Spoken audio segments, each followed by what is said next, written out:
Welcome back to the Tall Tesla Guy. Want to jump right into it today. We're going to be talking about range anxiety. It's a huge thing. It's the biggest indicator or biggest factor preventing people from buying electric vehicles. It's the biggest factor, getting people nervous about this kind of thing, this kind of evolution and kind of where it goes from there. If you're not familiar with what range anxiety is, we're going to talk about it in depth throughout this whole video. So make sure you sit tight, take a look, and enjoy the Tall Tesla Guy. So like I said before, we put these videos out once or twice a week, and then we will be moving forward. If you haven't had a chance to yet, consider subscribing, snap that like button, and go ahead and help out that YouTube algorithm, or at least let me know that it's a video you kind of like to see. Throw something down in the comments if you want to hear something different. If you have any questions, I might jump on top of those as well, and then we'll get started. So we're talking about, like I said, range anxiety. What is range anxiety? Well, the biggest thing with range anxiety you can compare it to with an internal combustion engine is running out of gas, right? So when you're down the road, driving down the road, you've got less than a quarter of a tank of gas, and you're just looking at it, you're checking the mileage, if your car tells you anyway, until you run out of gas. You're seeing all that sort of stuff. And then you're using it to determine where you go, how much further you take it on the highway, whether or not you stop at this gas station or try to push it to the next one, if you go to the rest stop or not, and then where you're kind of going from, that sort of thing. So running out of gas, is right up there with range anxiety. The downside to it, or the only thing that kind of pulls it apart, is the fact that there's gas stations everywhere, right? So, you got a gas station, some intersections you'll have a gas station on all four corners. Well, you're not finding that with charging stations, okay? So you just don't have that kind of thing. So what is it that electric vehicles are doing to kind of counteract this, or to kind of jump in front of it? Specifically Tesla has a supercharging network that is extensive. Not to the point where it rivals gas stations, because there's probably more than one gas station for every person that's driving anyway. You're not going to find that with superchargers, with destination chargers, anything like that. However, what Tesla did as soon as they started launching their vehicles is they started installing these superchargers. And if you look at the map, you can see that they are extensively spread out across the country.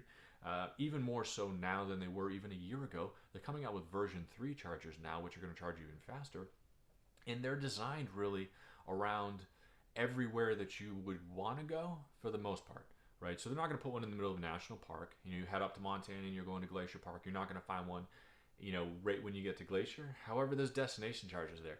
And the map, along with apps like PlugShare, will fill in those gaps between where the superchargers are and where you're trying to get to and keep your vehicle charged. So, stuff like the navigation system in the car is designed around these superchargers. So you're putting where you're starting, say your home, and you're putting where you want to go in the map, or telling the car to navigate you to there. The first thing that's going to do is route you along a route that's got superchargers. It tells you how much, charge you're going to have by the time you reach each one. With normal driving conditions, it tells you what you're going to have as a charge once you arrive at your final destination, and then it fills in the data as you're going. So say you get to one and you only have 15 minutes to charge, and you really know that it's not too far down the road. You wanted to get to a certain, key point of interest along your route, so you want to stop a different way. The car is going to recalculate what you need to get there. So, stuff like that Tesla, that other electric vehicles are doing to prevent or to slow down, to reduce range anxiety, is what's going to allow electric vehicles to, kind of take a foothold over internal combustion engine vehicles, the standard gas using vehicles, to get it to the point where people are more and more comfortable with it. Now, honestly though, from my standpoint, I'm not worried about the day-to-day driving. We drive 30 miles to get to the office, 30 miles to get back. Even if I didn't have a 240 volt in the garage, which you've seen the other video, you saw that I did, or I installed one anyway. Even if I didn't have that, if I'm just plugging into a 110, Tesla's going to give you about 4 or 5 miles per hour of charge. Get home at 6 o'clock every night, leave at 7 in the morning, 13 hours, you're going to get more than enough, about 65 miles, right, over the course of the night, which is more than enough to get to work and back. Now, the cars are also, with the battery technology, getting more and more range out of a full charge. You get about 330. You can lose about 15 to 20% of that just with normal use. Like, I'm going to be blasting the radio, I got the air conditioner on, I drive faster than the speed limit, whatever it is in your situation that's going to make you use more of the car's power in a normal commute. So stuff like that is going to reduce the amount of total miles that you can get out of the car. So if you took 20% off it, so you're taking about 60 miles off the 330, 66 miles, I guess. You know, that's going to bring you down to about 270. 270 miles is more than enough to get anywhere I'm going. You know, certainly on my day-to-day commute like we talked about, but then also when I get home, oh geez, I got to run out to the store and pick up groceries, or we're going home, we're going out in the town or something like that. I have more than enough mileage range in the vehicle itself to not have to worry about getting, you know, down to a restaurant and finding a place to charge the vehicle. Though a lot of places around here do have it anyway. The mall, some of the restaurants, the fancier ones, have destination charge is what they're called. Not a supercharger, but it'll charge your car about the same as a 110, maybe a little bit more, maybe like a 220. So you're going to get about 15 to 20 miles per hour that you're charging. In reality, you're going to be there a few hours, so you're going to get more than enough to make it home. But in reality, coming 270 miles is not going to bother me anyway.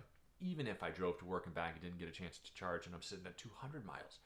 Now, the only time that I was actually really concerned about it is when I go on long road trips. I'm leaving from my home in Ohio and I'm heading to Montana where I used to live, right? Something like that. Or I'm heading to Maine where I'm from, or I'm heading to California where we lived at one point too. So, you know, something like that is the only time that it caused any anxiety with me. But then I look at the map, you know, I'll throw it out there again. I mean, the superchargers are everywhere, you know, so the only downside is the amount of time it takes to charge. Now, typically you go to a gas station, you pull in, you throw the pump in the car, you start filling it up, you go inside, grab a candy bar, head back out, get in the car, you're ready to go. You're in there maybe 10 minutes, 10, 15 minutes at the most, right? So a supercharger takes longer. You're looking at about 30 minutes for a full charge. But it gives you the opportunity to kind of explore the area a little bit. But say, hey, I don't care about exploring the area, I just want to get going. Well, in our case, and this is going to be different for everybody, we have a toddler, right? She's 1 year old. So there's no way. We used to do Ironman road trips from Maine to Arizona and in California. I mean, drive all night, no, stop for gas and that's it. Stuff like that. Those days are gone. It's not good for us anymore anyway. We get too tired.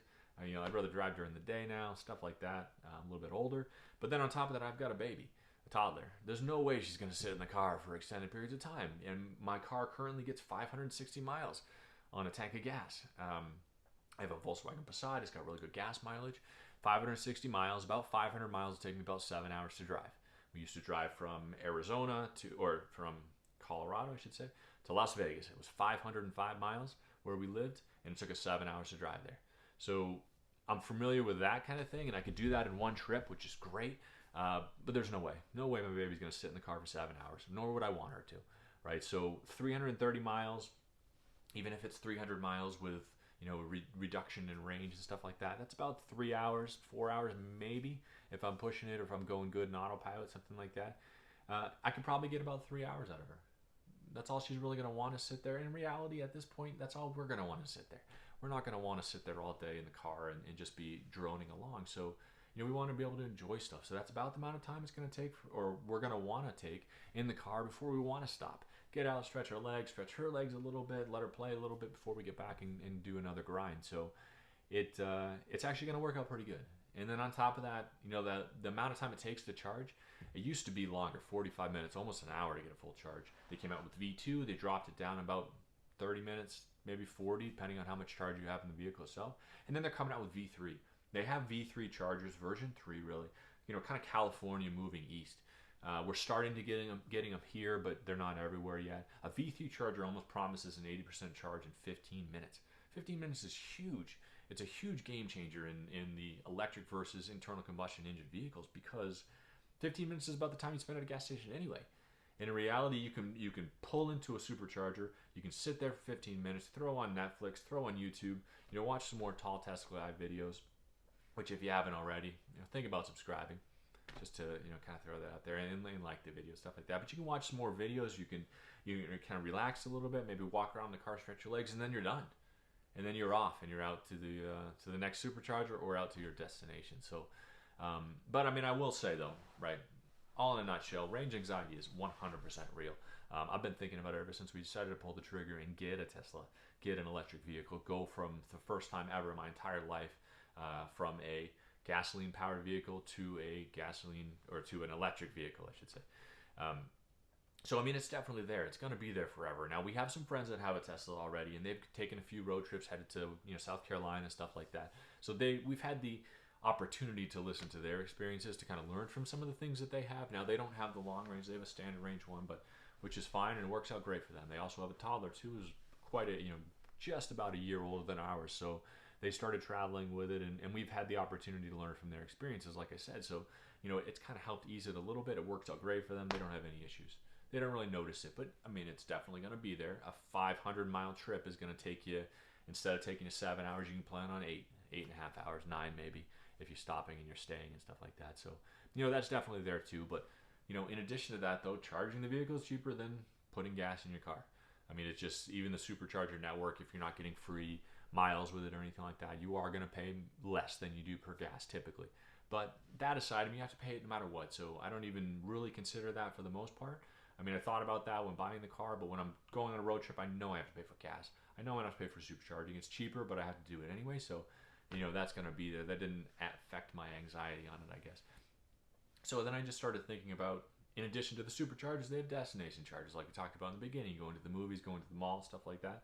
There's stuff along the way. So I get a supercharger. If there isn't one at the hotel, chances are I can find a plug. There's destination charges that I can mix in using plug share to in between where the superchargers are located. I go up to Glacier. I know there's not a supercharger up in Glacier like we talked about in Montana, but there's a destination charger there. There's a couple of different adapters you can buy with a Tesla. They're $35 a piece, which, good or bad, I mean, it's a pretty rugged, solid adapter. So, I mean, I guess it's worth the $35, but then I can charge and plug into just about anything. In the national parks, they have destination chargers in them, so I can, have enough charge to get there and then plug in while I'm there, spend a few hours there, come back, and I got enough charge to make it back. So, kind of in a nutshell, am I worried about range anxiety? Sure. It's something I'm going to think about until I get those few road trips under my belt.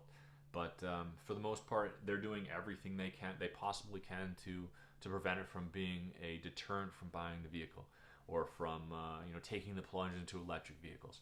And now, not that any other electric vehicle doesn't have destination chargers; they can use the same things. However, they can't use the supercharging network that Tesla has. So that kind of gives it a little bit of a leg up. But in general, something that is going to help kind of ease my sleepless nights while I'm trying to make this transition. So yeah, I mean, for sure. You look back on it, you're going to say, what is it like actually owning an electric vehicle and using it for day-to-day use? I'm saying you're not going to notice much of a difference. The road trips, maybe a little more time, but for the most part, it's going to be a more comfortable ride. It's the only one that's got autopilot anyway, so that's going to help and help kind of ease some of the burden. If you haven't already, go ahead and snap that subscribe button, or smash that like button. I'll let you know that it's something, or let me know that it's a video that you guys want to see, and hope you guys have a great day. Stay safe out there. Thanks for listening to the Tall Tesla Guy.